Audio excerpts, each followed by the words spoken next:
시켜. 법대로 해. 변호사님, 저희 지금 이제 꼬꼬 부부 두 번째 이슈 살펴보고 있는데, 이 이슈는 뭐 일명 그 재산 빼돌림 관련된 내용인 것 같아요. 지금 타이틀이 이래요. 재산 분할 안 하려고 헐값에 집 두 채 처분한 남편 쫓겨나듯이 당해야 할까요? 라는 이제 타이틀인데, 요 사연 뭐 그 YTN 조인섭 변호사의 상담소에 이제 소개된 사연이라고 하는데요. 네. 한번 살펴볼까요, 저희도? 네. 이 사연에 따르면 이제 부부한테는 함께 마련한 작은 빌라가 두 채 있었다고 해요. 네네. 그래서 이제 빌라를 전세로 내놓은 뒤에 그 B씨 부모님이 소유한 집에서 지냈던 거, 그러니까 남편이 B씨인데요. 네. 남편 부모님이 소유한 집에서 이제 같이 지냈던 거예요. 근데 이제 남편이 갑작스럽게 이혼 통보를 했습니다.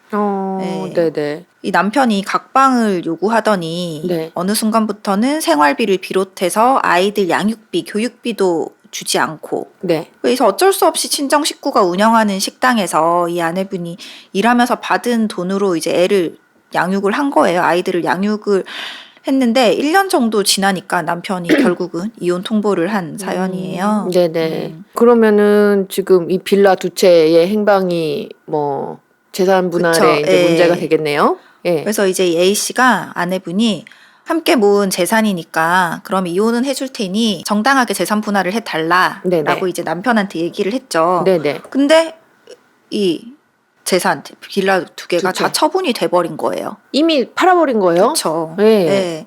그래서 하나는 이제 뭐 빌라를 헐값에 판 것도 있고, 예. 또 하나는 뭐 시어머니께 네. 전세 보증금 반환 채무를 넘기는 조건으로 뭐 이전을 한 것도 있고, 그리고 임대 때 받은 빌라 전세 보증금은 또 시아버지에게 넘어가 있고. 아, 뭐요? 그러면은 그러니까 어쨌든 이 빌라 두 개가 지금 다 시댁 쪽으로 없어진 거죠. 예, 이 들어간 남편 거죠. 손에선 없어진 거죠. 예, 예, 그러니까 이제 A 씨는 남편한테 달라고 했더니 예. 남편이 자기 명의로 남아있는 재산 아무것도 없으니까 예. 재산 분할 할 수 없다. 이렇게 얘기를 한다고 합니다. 그래서 이대로 쫓겨나듯이 아무것도 못 받고 네. 이혼을 해야 되는 거냐라고 이제 도움을 청하신 사연이네요. 아, 그러면은 이런 거네요. 어쨌든 이 빌라 두 채는 이 아내분이랑 남편분이 같이 이렇게 생활하면서 이렇게 놓은 재산인 거잖아요.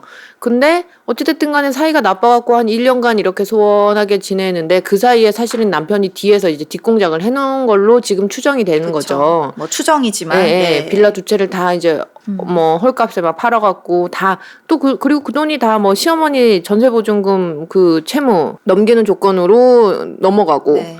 보증금도 시아버지한테 넘어가고 이런 식으로 좌우지간 공동으로 이렇게 한 건데 다 그 돈은 어디 시댁 쪽에 어디로 다 맞아요. 이제 소유로 된 거예요. 이런 경우에 그 아내분이 굉장히 억울하시긴 할 것 같아요. 그쵸. 그러니까 이제 남편은 내 앞으로 된 거 없는데 무슨 재산을 분할을 하냐. 줄 게 없다. 네. 어우, 이거 어떻게 해야 되죠? 그래서 이제 일단은 첫 번째로 문제가 되는 게 재산 분할 기준 시점이 네네네. 문제가 되고, 그리고 두 번째로 문제가 되는 것은 이제 이 남편이 의도적으로 이 재산 분할을 예측하고 네. 의도적으로 재산을 은닉하거나 처분을 해버린 경우에 이거 어떻게 해결을 해야 되냐. 그렇네요. 이 두 개가 예. 이제 문제가 되겠죠. 예. 그러니까 먼저 재산 분할 기준 시점부터 말씀을 드리자면 원칙적으로는 사실심 변론 종결시예요. 이 법정 용어로. 이 네. 사실심 변론 종결시가 무슨 말이냐?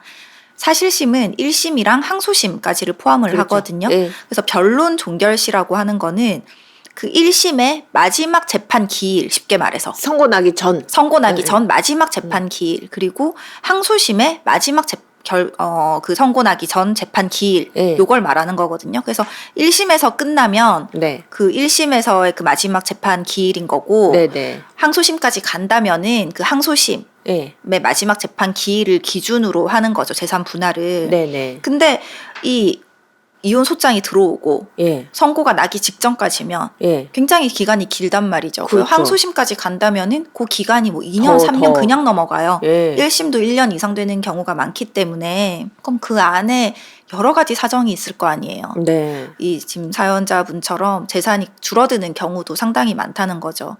그래서 이제 이런 경우는 사실상 실무적으로는 나눠지는데 네. 예금성 그러니까 현금성 채권들 있잖아요. 뭐 현금성 자산들, 예. 적극 재산이라고 하죠. 네. 그런 상대방의 현금성인 거는 예금이라든지 이런 것들은 사실상 혼인 기간이 파탄된 시점을 기준으로 해요. 딱 거의 이제 뭐 별거로 우리 오늘부터 그쵸. 별거로 들어가 예. 뭐 이럴 때. 그럼 이제 그때 별거 당시에 예. 이 내 배우자의 예금이 얼마가 있는지를 요거를 기준으로 재산 분할 대상 재산을 파악을 하는 거고요. 네. 다만 이제 주식이나 부동산 같은 경우는 당장에 현금화되는 자산들이 아니고 그렇죠. 변동이 크잖아요. 그렇죠. 그래서 요것들은 아까 말씀드린 사실심, 변론, 종결시를 기준으로 봐요.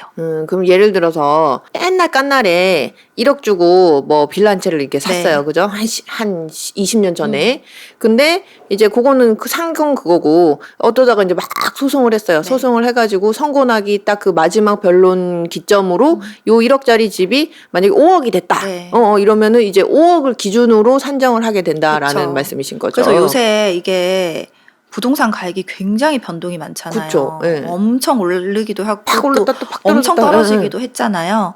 이제 보통 법원에서 재산 분할을 할 때 지금 소유하고 있는 우리 아파트, 그러니까 재산 분할 대상이다라고 했을 때 요 가액을 어떻게 산정을 하냐면 KB 부동산 시세라는 사이트에 들어가서 네. 거기 나온 그 시가를 그 금액. 기준으로 해요. 네네네. 보통 그렇게 해요. 아주 예외적인 경우에는 감정을 하기도 하지만 네. 보통 그걸 기준으로 하는데 문제가 뭐냐?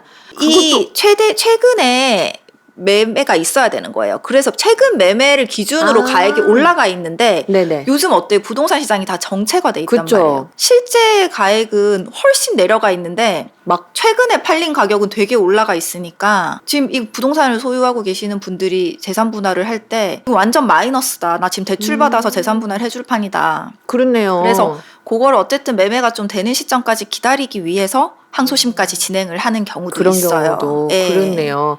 이게 사실은 이렇게 약간 시세가 막 굉장히 변동이 있는 그 재산은 애매하겠어요. 굉장히 애매하죠. 예, 특히 예. 요즘 부동산과 주식 네, 맞죠. 이게 정말 변동이 컸잖아요. 커서. 예, 그래서 그런 부분들 때문에 재산 분할도 좀 신중하게 하셔야 되는 부분들이 있어요. 그러네요. 네. 그러면은 이제 변호사님이 이제 설명해 주신 거는 재산 분할의 금액을 딱 어느 기점으로 산정을 할 거냐에 대해서 이제 설명을 해 주셨는데 예금 같은 경우는 이제 만약에 내가 내 배우자랑 살고 있다가 예. 별거에 들어간 거예요. 예. 사실상 별거에 들어가서 이혼 소장을 이제 누군가가 제출을 예. 하고 재판이 쭉 진행될 때까지 굉장히 긴데 이거를 뭐 홀라당 다 써버릴 수도 있는 그렇죠. 거고 그렇죠. 뽑아서 아는 어디다가, 지인 예, 예. 통장에 뭐 넣어놓을 수도 있는 거고 할 수 있잖아요. 그렇죠. 이제 그렇게 너무 처분이 쉬운 거니까 요거는 사실상 혼인관계가 파탄된 시점, 쉽게 말해서 예를 들어 별거가 있었다라고 네. 한다면은 그 별거 시점을 기준으로 정하는 거죠. 그 뒤에는 뭐 어떻게 쓰든 뭐 하든 그게 크게 작용을 하진 않는 거죠. 그렇죠. 뭐 네. 만약에 그거 모르고 예를 들어서 내가 이제 남편이랑 딱 이제 이혼을 하려고 하는데 내 통장에 3천만 원이 딱 있었어요. 근데 이제 나 얘랑 이혼하면 내가 이 돈 줘야 될지도 모르니까 나 이거 다 치워야지 하고 막 썼어요. 그쵸. 썼는데 나중에 내가 갖고 아니 그 나중에 쓴 거는 모르겠고 헤어질 때 3천만 원 갖고 있었잖아. 맞아요. 예. 그럼 나눠야지. 그쵸. 이렇게 된다는 그게 거죠. 그렇게 보통 실무상으로는 그렇게 많이 산정을 해요. 그렇네요. 네. 그럼 지금 이 사연자분 같은 경우는 사전에 그걸 없애 놓은 거잖아요. 그렇죠. 이제 이런 네. 경우도 간혹 있어요. 왜냐하면은 아까 말씀드렸다시피 부동산 같은 경우는 사실심 변론 종결시를 기준으로 하잖아요. 예. 그러니까 그 사이에 만약에 부동산을 팔아버렸다. 예. 이렇게 하면은 찾을 방법이 없는 거예요. 그러니까 말이에요. 그래서 이제 이런 경우에는 누군가 이 재산을 양도하거나 일부러. 은닉하거나 이랬다라는 정황이 확실하면은 네네. 이 경우에는 민사상으로 사회행위 취소 소송이라는 걸 할 그렇죠. 수가 있어요. 예.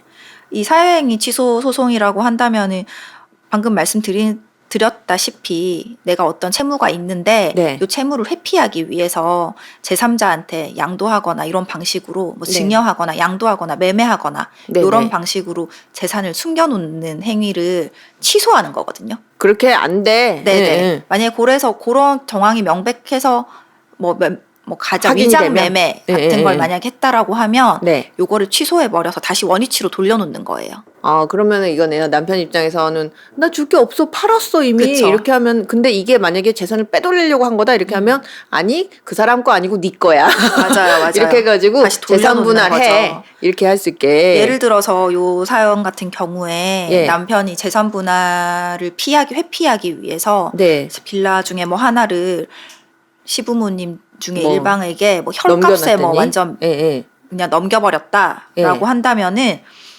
요 시부모님을 상대로 네.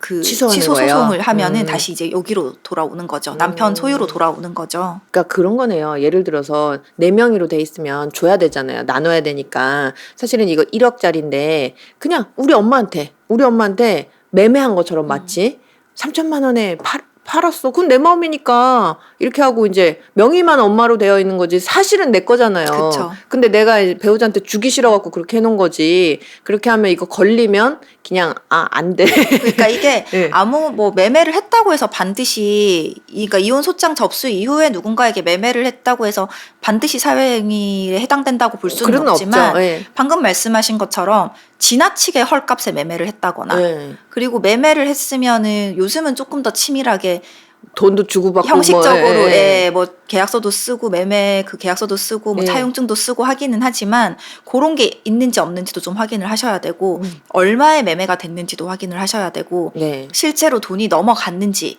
그쵸? 돈이 넘어갔어도 이게 사실 그런 경우도 있어요. 만약에 내가 은닉하기 위해서 우리 엄마 이름으로 네네. 이거를 넘겨놓은 거예요. 넘겨놨는데 매매로. 응. 돈을 받았을 거 아니에요. 그렇죠. 그 돈을 내가 줬다가 네. 다시, 통장에 넣어서 나한테 오는 형식으로 다시. 요렇게까지 그러니까 하는 가짜. 경우도 예. 있는 거예요. 그러니까 사실상의 자금이 빠져나가지 않은 거죠. 그렇죠. 그래서 그런 거는 이제 금융거래 기록을 다 조회를 해서 예. 실제로 이 돈의 출처가 어딘지까지 파악을 해야 돼요. 사회행위 취소 같은 그렇겠네요. 경우는. 예. 그리고 실제로 있었던 사례를 좀 들자면 예. 사회행위 취소는 입증이 굉장히 중요하잖아요. 그렇죠. 지금 얘기하는 네, 것만 네. 봐도 이 매매가 가짜야. 모든 정황을 살펴봤을 때 나를 해하기 위해서 이루어진 매매이기 때문에 가짜야 취소돼야 돼라고 하려면 왜 취소돼야 되는지에 대한 입증을 해야 된단 말이죠. 그렇죠. 그런 경우에 뭐 예를 들어서 등기비 같은 걸 누가 냈는지 이런 비용을 누가 다 댔는지 네네. 이런 것까지도 굉장히 몇십만 원, 뭐 몇백만 원이지만 그쵸. 그런 것까지도 전부 다 수집을 해서 그렇죠. 제출을 해서 이제 입증을 해야 되는 부분이 있는 거죠. 그러니까 막말로 그렇잖아요. 내가 이제 판 사람이고 산 사람이면 등기 뭐 취득해갖고 등기를 한다 이렇게 하면 나는 이제 팔았으니까 그걸 내가 왜 줘요. 뭐 산 사람이 알아서 해야 되는 그런 부분인데 가만히 봤더니 이걸 다 내가 해주는 거야. 그러면 이 사람은 명의만 빌려준 그쵸. 거지 사실은 이런 거짓말이다 이런 걸 좀 입증할 수 있는 증거가 되기도 한다라는 거죠. 이것도 또 근데 이 사회행위 취소 소송이 입증하는 게 쉽지가 않겠어요? 쉽지가 않아요. 그리고 예. 사행이 만약에 취소 소송이 받아들여졌으면 그 부동산을 뭐 가액으로 네네. 환가해서 네. 가액으로 돌려받을 수도 있고 만약에 거기 그 사이에 뭐 근저당이라든지 이런 것들이 걸려 있으면 네. 아니면은 그냥 부동산을 다시 그대로 원위치하는 방법도 음. 있고 뭐 그렇긴 한데 여기까지 가면 사실 소송이 굉장히 복잡해지기는 해요. 그렇죠. 예. 그럴 것 같긴 하네요. 근데 어찌됐든 간에 이 사연자분은 만약에 이 헐값에 이 집 두 채 처분한 남편의 행위가 뭐 조금 그런 사회 행위에 해당이 되는 것 같다. 그래서 나는 이걸 좀 따져보겠다라고 하신다면 이런 어떤 뭐 구제할 수 있는 소송의 방식이 있으니까 그리고 이거 하나 네. 더 말씀드려야 될 게 사회행위 취소 같은 경우는 소멸시효가 되게 짧아요. 그래요? 그래서 이 사회행위가 있었던 날로부터 5년 그리고 플러스 내가 이걸 안 날로부터 1년 안에 해야 되는 거예요. 둘 다 충족을 해야 되기 때문에 네네. 이런 사회행위를 알았다라고 하면 좀 빨리 진행을 하셔야 될 필요가 그렇네요. 있습니다. 이거 이제 뭐 나중에 내가 어떻게 한번 해봐야지 하고 하다가 시효가 지나버릴 수가 그쵸. 있겠어요. 네. 그 시효가 지나면 그런 거잖아요. 이게 행위가 진정 맞다고 할지라도 그렇죠. 제기할 시효가 수 지나서 방법이 없는 거죠. 어떻게 못해 이렇게 억울한 상황이 생길 수도 있겠어요. 그래서 이제 오늘 우리 꼬꼬부부도 요렇게 좀 이렇게 재산 빼돌리는 요런 내용을 한번 달아본 적이 없었던 것 같은데 네. 한번 이렇게 같이 살펴보면 어떨까 해서 이렇게 준비를 해봤습니다. 네, 수고하셨습니다. 감사합니다.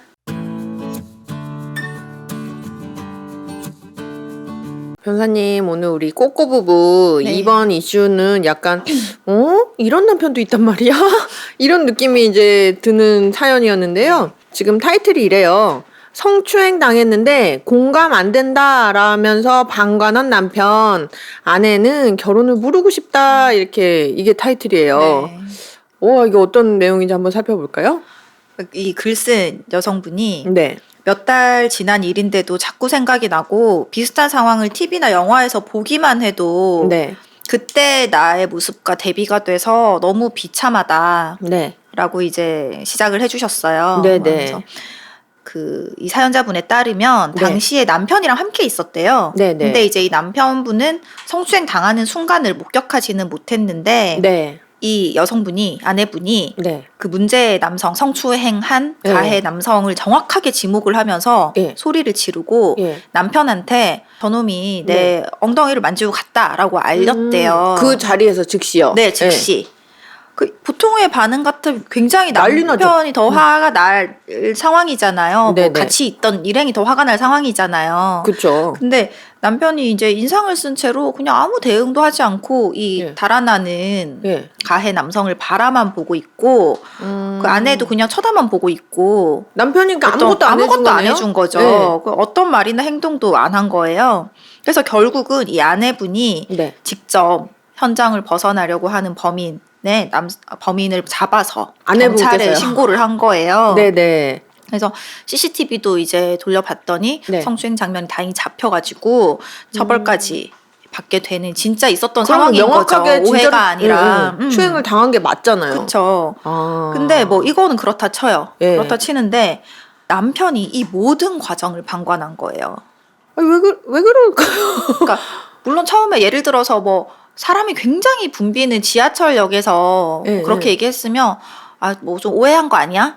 당신 너무 예민한 거 아니야? 뭐 이것도 화가 나겠지만 뭐 예. 그럴 수 있다라고 하더라도 CCTV까지 확인을 하고 뭐 명확한 범행이 추행이잖아요. 명확하게 이제 잡혔으면은 좀 뭔가 대응을 당연히 어떤 반응이 있어야 될 거 아니에요. 뭔가를 해주지 않더라도 같이 그렇죠, 분노해 그렇죠. 준다든지 예. 그런 게 있어야 되는데 모든 걸 너무 남일처럼 이제 보고 있었던 거죠. 그러니까 이 아내분이 참다 못해서 예. 대체 당신 왜 그랬냐 그때. 그렇죠. 보복할까봐 무서워서 그랬냐. 남자니까요. 네. 예. 그 만약에 그랬다고 하더라도 직접 나서서 뭐는 못해주더라도 적어도 그냥 나 놀란 마음을 좀 위로해주고 공감해주고 달래주고 이 정도는 할 수 있지 않았냐. 그쵸. 생각해보면 그런 거 아니에요. 네. 지금 남편한테 딱 알렸어요. 여보, 저 남자가 나 엉덩이 만졌어. 이렇게 했을 때, 그럼 그거 쫓아가서 뭐 잡아서 뭐 혈투를 벌이고 그러라는 거 아니더라도, 당신 괜찮아?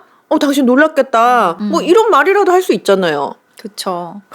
근데 이제 이 아내분이 굉장히 상처를 받았나 봐요. 이 상처받죠. 남편의 행동으로. 예. 그래서 그 사건 이후에도 주기적으로 이제 좀 화도 내고 그렇죠. 이렇게 이게 했는데 응어리가 이제 진 거죠. 그쵸. 예. 응어리가 진 거죠. 예. 그래도 남편이 뭐 그때 그래 뭐 미안해 뭐 이 정도로 성의 없이 얘기하는 거 빼고는 한 번도 제대로 그 부분에 대해서 설명을 해주거나 좀 이해할 수 있게 좀 해주거나 빈말이라도 사과를 해주거나 먼저 그러니까요. 그런 적이 없었다는 거죠. 그러니까 이게 만약에 그럴 수 있잖아요. 나중에라도 이제 아내가 뭐 TV 보다가 우연히 성추행을 뭐 당한 장면을 봤다. 이렇게 하면 또 생각이 나가지고 당신 그때 나한테 왜 그랬어? 뭐 이렇게 했을 때 여보 미안해. 내가 그때 너무 당황스럽고 너무 경황이 없어서 당신을 이렇게 좀 챙겨주고 했었어야 되는데 그쵸. 다음번에는 내가 당신 지켜줄게. 뭐 이렇게 했으면 또 넘어갔을 것 같아요. 근데 그런 것도 없다는 거잖아요. 그런 게 전혀 없고 아내가 너는 네 아내가 그렇게 범죄자한테 당해도 화도 안 나냐 이랬더니 예. 이 남편이 솔직히 말하면 나는 그런 거 잘 공감이 안 돼. 와 어떻게 하지? 이렇게 얘기를 한 거예요. 그러면서 하는 말이 어렸을 때 동생이 맞고 와도 예. 다른 집 형들은 막 나가가지고 누가 내 동생 때렸어 막 이렇게 하는데 나는 싸우러 갈 때도 그냥 싸우러 가나 보다 하고 가만히 있었어. 그리고 친한 친구가 막 패싸움에 휘말려도 도와줘야 된다는 생각을 못해서 가만히 있다가 절교당할 뻔한 적도 있어. 사실 나는 진짜 이런 상황이 잘 공감이 안 돼 하고 공감 능력 부족 이제 얘기를 했다는 거예요. 본인 스스로. 그럼 사실 이런 거네요. 내가 당신뿐만 아니고 나 모든 사람한테 난 원래 내 동생도 그렇고 친구한테도 그렇고 나 원래 그래. 난 뭐 그런 거 원래 잘 공감이 안 되는 사람이야. 아니 이렇게 얘기할 노력이 있으면 그 미안하다고 그러니까 얘기해주겠다. 이게 그런 말이 있어요. 공감 능력이 사람 따라서 네. 능력에 뭐 차등은 차이는 있을 있을 수 수 있죠. 있잖아요. 근데 네. 공감 능력도 지능이라는 말을 해요. 공감지는. 네, 왜냐하면 공감을 해서 공감을 하는 게 아니고 맞아요. 이 아내분이 내용을 듣고 싶은 들어보면은 얘기가 있는 거죠. 공감을 해주지 못해서 내 아내가 이렇게 상처를 받았구나. 그러면 내가 진심으로 마음속으로는 이게 공감이 안 안 돼도 되더라도. 머리로 이해는 할 수 있잖아요. 이 그렇겠죠. 상황을. 네네. 그러면 내가 공감해주지 못해서 미안하다. 다음번에는 내가 더 적극적으로 대응을 해줄게.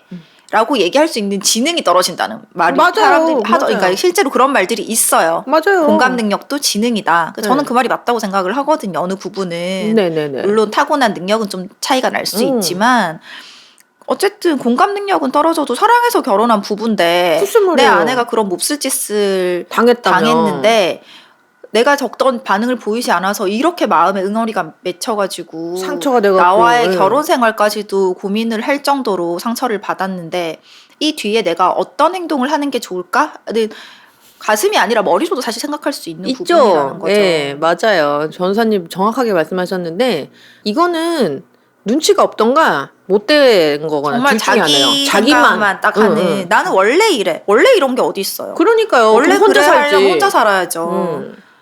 아유 참 진짜 이 아내분이 너무너무 섭섭했을 것 같아요. 이건 진짜 약간 섭섭함을 떠나서 뭐라 그럴까요? 살면서 얼마나 크고 어려운 일이 많이 겪게 그쵸. 되겠어요. 이랬을 때 이 사람이 나한테 의지가 될 수 있을까? 그게 신뢰가 깨졌을 것 같아요. 그리고 뭔가 가장 가까이서 내 얘기를 할 수 있는 사람인데 그러니까요.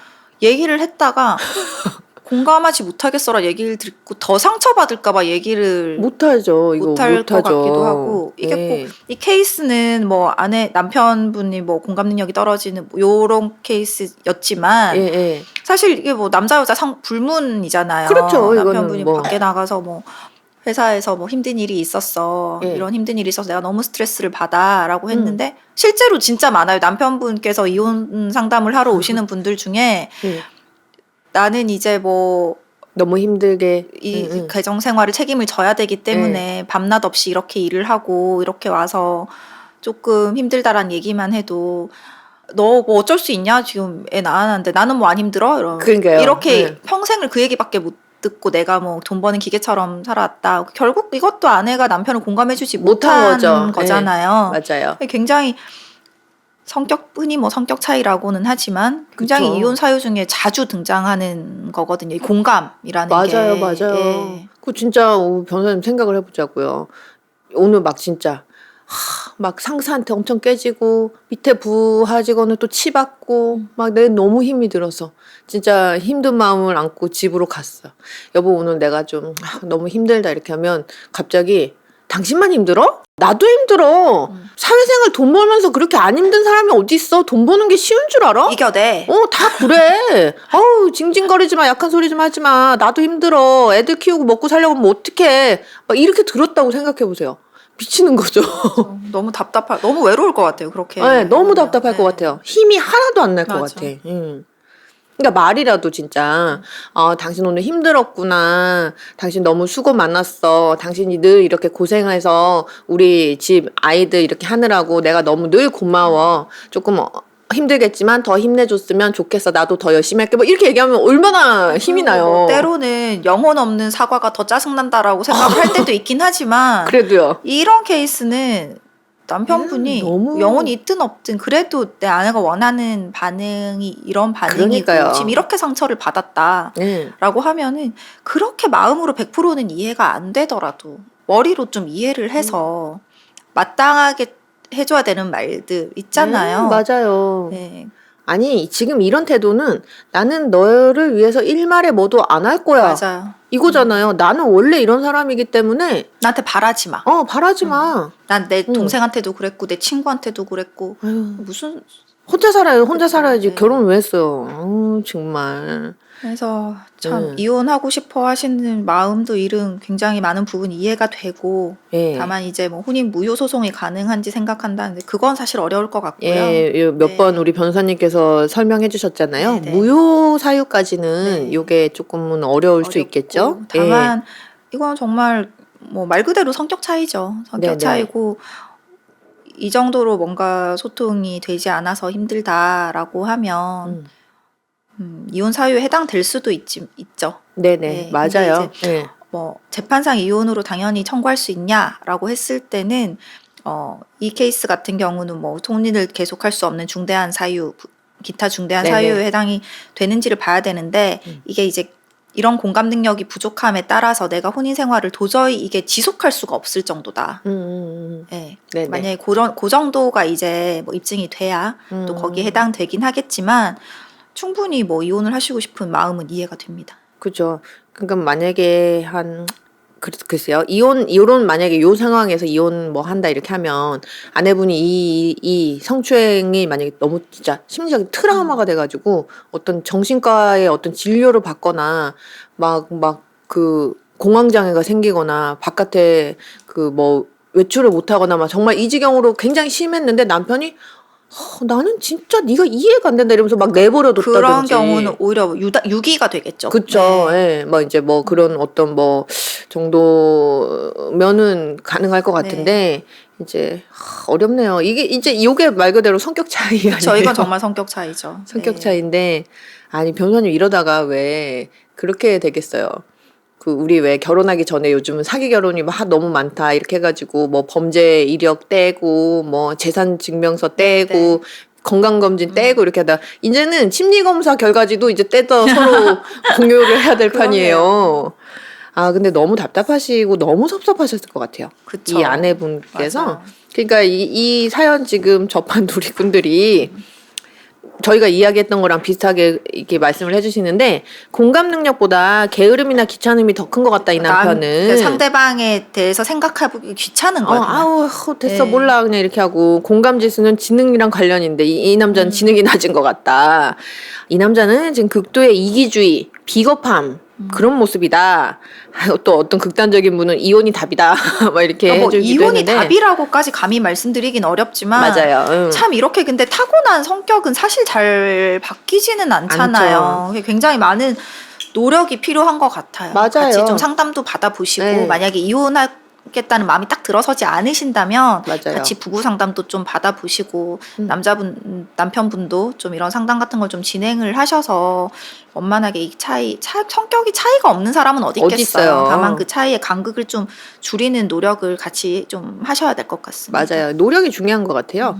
나는 원래 이래 뭐 이렇게 하면은 혼자 살아야죠. 근데 이제 누구랑 내가 같이 살면서 맞춰가면서 일평생 둘이 함께 가겠다라는 결정을 했으면 상대방에 대해서 내가 좀 없는 부분은 노력을 하고 또 저 사람이 내가 원하는 부분을 못 가지고 있으면 또 그 나름대로 그것도 좀 이해를 해주고 맞아요. 이렇게 하면서 맞춰가는 거죠. 오늘은 그래서 음. 조금 섭섭하고 답답한 사연 한번 같이 살펴봤습니다. 네, 수고하셨습니다. 감사합니다.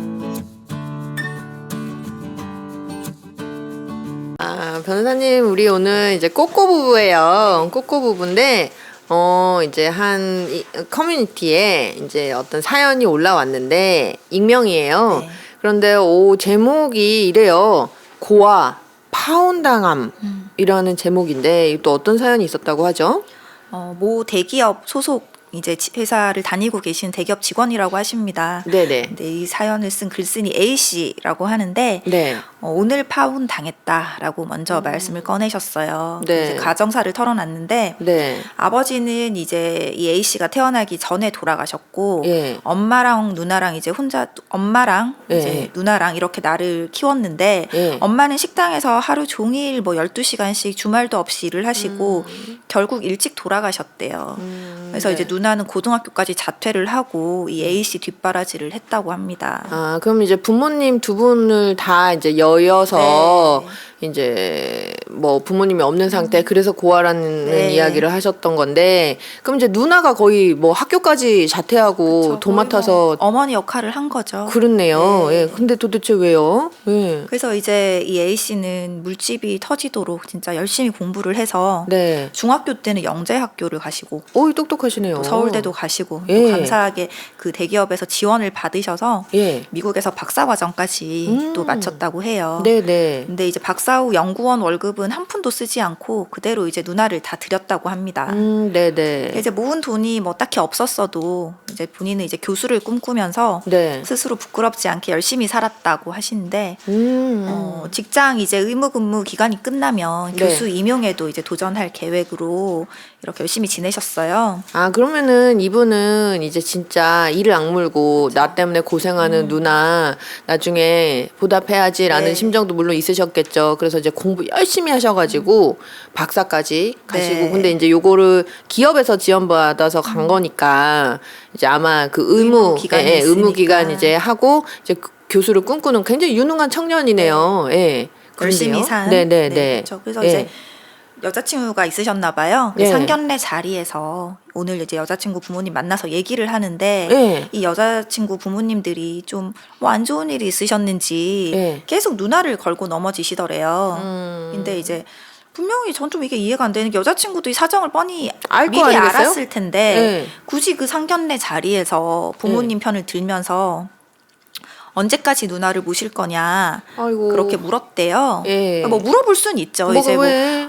누나 또 모시고 사는 건 또 예, 그럴 수 예민한 있으니까요. 문제이기 때문에 예, 예. 근데 묻길래 나는 내가 굶어 죽어도 누나한테 내 전 재산을 다 줄 수 있다 그렇게 털어놨대요. 네네. 그랬더니 여자친구가 그 상견례 자리에서 예. 그럼 결혼은 못 하겠다라고 하길래 아이고. 알았다 기분 나쁘다 하고 이제 나와버리신 파혼을 거예요. 하고 그냥 나오신 거죠. 아이고.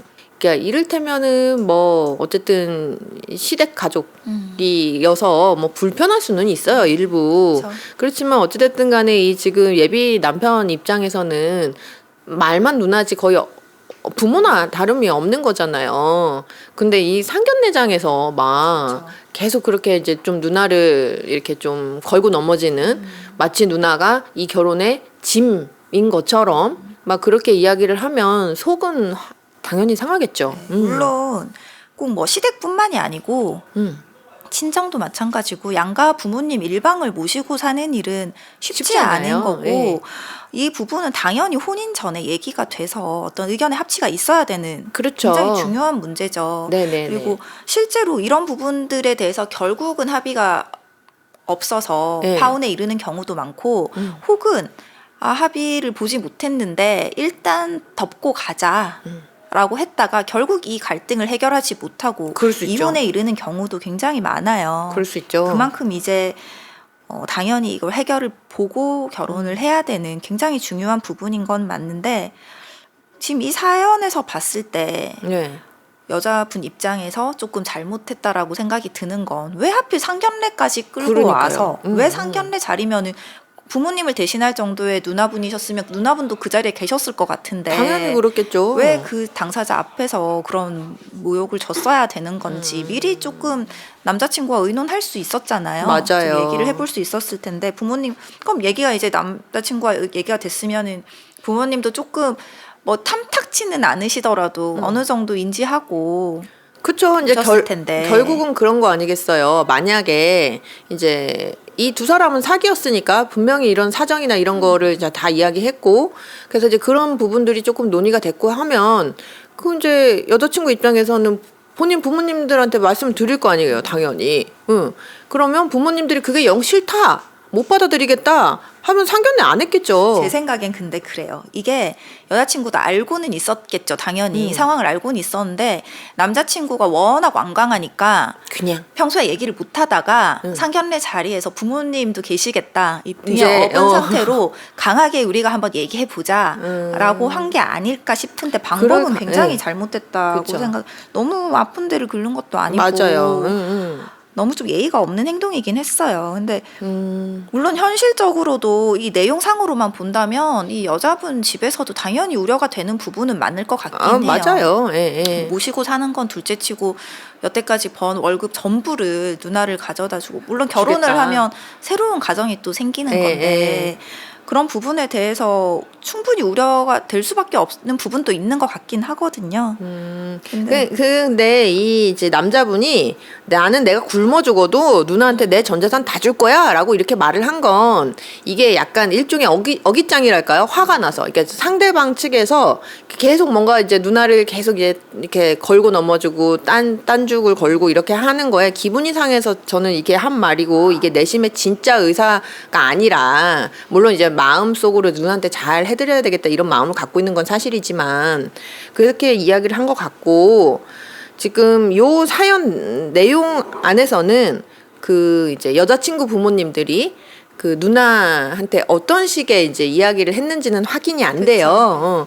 근데 뭐 만약에 뭐 사실은 딸 가진 부모님 입장에서 높아심에 이제 누나도 혹시 이제 가정이 따로 꾸리고 있는지 왜냐면 그러면 또 이제 누나는 누나대로 가정 생활을 하실 거니까. 근데 뭐 상황을 앞에를 얘기를 보면 월급을 여태까지 전부 다 드렸다라는 걸로 봐서는 따로 예, 부양해 주실 만한 가족이 없지 않았나 싶기도 하고요. 이제 그런 사정을 만약에 모른다면 그냥 이제 상견례 자리에서니까 그냥 그런 정도. 누나는 뭐 가정 꾸리셨는지 혹은 뭐 우리 딸이 나중에 이렇게 좀 우리 사위랑 잘 이제 둘이 오순도순 노후까지 잘 지낼 수 있겠지요. 이런 식으로 좀 돌려가지고 얘기를 했다면 충분히 그 정도는 이야기할 수 있죠, 당연히. 근데 만약에 뭐 좀 공격적인 언사라든지 뭐 좀 이렇게 무시하는 언사라든지 이런 게 있었다면 충분히 속상할 만한 상황이고. 그러니까 정확히 뭐 어떤 대화가 오갔는지는 나오지 않아서 맞아요. 그건 알 수 없지만 일단은 사실 이 상황 자체가 특수한 건 맞아요.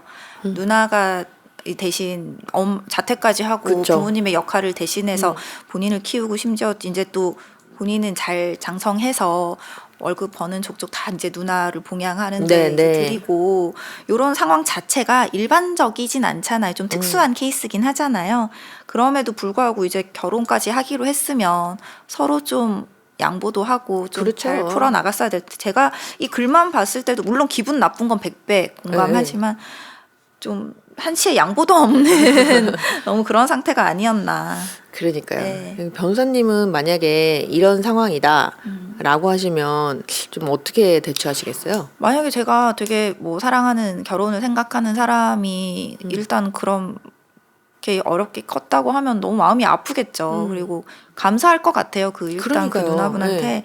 근데 뭐 현실적으로 또 고려해야 되는 부분도 있으니까 뭐 같이 모시고 살 상황이 되면 그것도 뭐 고려해 볼 부분이지만 뭐 일단은 이 사례 자체에서 봤듯이 뭐 월급을 전부 다 뭐 누나를 드리고 뭐 요 부분에 있어서는 조금 우리 조율을 하자. 대신 나도 다른 이렇게. 경제적인 또 외적인 부분으로 또 잘 모시겠다. 뭐 이렇게 해서 어떻게든 원만하게 했겠죠. 그렇죠. 그리고 저는 만약에 이런 상황이다 이렇게 하면은 사실은 그 누나분의 그런 어떤 태도나 텐션도 굉장히 중요할 것 같아요. 그렇죠. 예.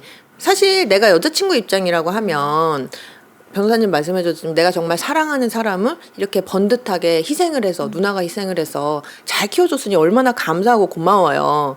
근데 이게 마치 자 이제 해봐. 내가 네 신랑 될 사람 이렇게 내가 개고생을 하면서 키워놨으니 네가 나한테 보답해야지 이런 텐션이면 탁 반감이 당연히 생길 것 같고 남편의 태도도 중요하겠죠. 남편의 태도도 또 만약에 중요하죠. 그럼에도 불구하고 계속 계속 무조건 막, 누나라고 한다면은 또 그 부분도 갈등이 생기겠죠. 그렇죠. 네. 근데 사실은 이거는 뭐 말만 이게 입장만 누나인 거지 뭐 시부모랑 똑같은 구조인 네. 거잖아요. 아유 그래서 이렇게 상견례에서 혼사가 어그러지는 경우도 왕왕 굉장히 많더라고요. 많죠. 예. 그래서 모쪼록 이 두 분이 일단은 조금 감정적인 부분에서 이제 얘기까지 나온 것 같아요. 네. 그래서 혹시 이제 이런 문제는 사실은 충분히 서로 잘 논의가 협의가 되면 네. 또 극복할 수 있는 맞아요. 부분이잖아요. 네. 그래서 향후에 좀 그렇게 가능하다면 네. 그렇게 되고 만약에 안 됐다라고 하면 인연이 아닌 거니까 또 예. 서로를 또 잘 이해해 주는 사람들 만나요. 예. 네. 그래서 오늘은 상견례 자리에서 네. 이렇게 파혼된 사연 한번 같이 살펴봤습니다. 네. 수고하셨습니다. 감사합니다.